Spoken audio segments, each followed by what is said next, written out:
ভোলার চরফ্যাশনের দ্বীপ ঢালচরে তীব্র ভাঙন দেখা দিয়েছে। দিনের পর দিন মেঘালয় বিলীন হচ্ছে বসতঘর, রাস্তাঘাট ও ফসলি জমি। অনেক পরিবার নিঃস্ব হয়ে রাস্তার পাশে সরকারি জমিতে ঝুপড়ি ঘর তুলে বসবাস করছেন। ছাদ ভাঙার পরে আমার কিছুই নাই। এখন আমি খুব কষ্টে আছি এবং আমার জায়গা জমিন যা আছিল সব লয়েছে, ঘর দুয়ার যা আছিল সব লয়ে গেছে নদী। এখন আমার কিছুই নাই। এই বিটা আমার, এই পুষ্কুনি আমার 2 মাস হয়েছে ভাঙ্গা নিয়ে গেছে নদীতে। আমি এখন মাঝেশ্বর যায় ঘর ভাড়া থাকি। কোনো জায়গা নাই যে আমি যা ঘর উঠে থাকবো। আমার ভাড়া দিতে অনেক কষ্ট হয়। সরেজমিনে জানা গেছে, শত বছর আগে মেঘনা নদীর বুকে জেগে ওঠে বিচ্ছিন্ন ঢালচর ইউনিয়ন। আগে এটি চর কুকরি মুকরি ইউনিয়নের সঙ্গে থাকলেও 2010 সালে পৃথক ইউনিয়ন করা হয়। 3 বছর আগে আমি এই ঘরটা করছি, এখনও অনাবার নদী ভাঙ্গা লইয়া যাইতে আছে।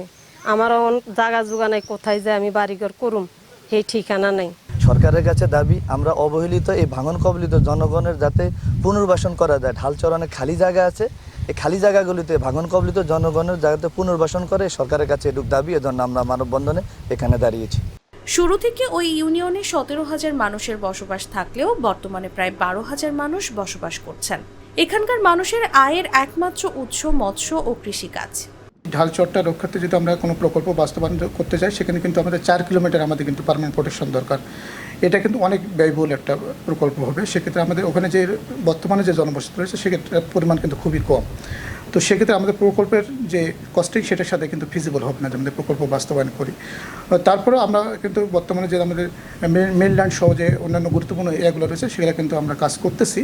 তো আমরা আশা করতেছি পর্যায়ক্রমে ঢালচর সহ অন্যান্য যে বিচ্ছিন্ন দ্বীপগুলো রয়েছে সেগুলো কিন্তু আমরা আমাদের প্রকল্পের আওতায় নিয়ে আসবো এবং এগুলা আমরা আশা করতেছি হয়তো একটা সময় কিন্তু এগুলো প্রোটেকশনের আওতায় আসবে, তখন কিন্তু এই জনপদগুলো রক্ষা পাবে।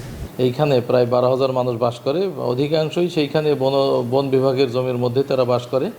এইখানে ইদানিং ভাঙন দেখা দিয়েছে এবং এই ভাঙনটি রোধ করার জন্য আমি পানি উন্নয়ন বোর্ডের সাথে কথা বলেছি এবং আমরা সরকারের কাছে প্রস্তাব রাখবো এই বাঁধ কোনো প্রকার কোনো বাঁধ দিয়ে বা যে কোনোভাবে এই ভাঙনটি প্রতিরোধ করার জন্য। আর ভাঙনের ক্ষতিগ্রস্ত যে মানুষগুলো আছে তাদেরকে কিভাবে পুনর্বাসন করা যায় আমরা এই বিষয়টি খতিয়ে দেখছি এবং তাদেরকে পুনর্বাসন বিধিমতো যা যা করা দরকার জেলা প্রশাসনের পক্ষ থেকে আমরা করব।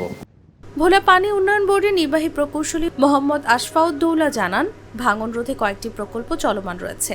সেগুলোর কাজ শেষ হলে আমরা প্রকল্পের মাধ্যমে পর্যায়ক্রমে ঢালচরকে মেঘনা নদীর ভাঙন রোধের কার্যকরী ব্যবস্থা গ্রহণ করব।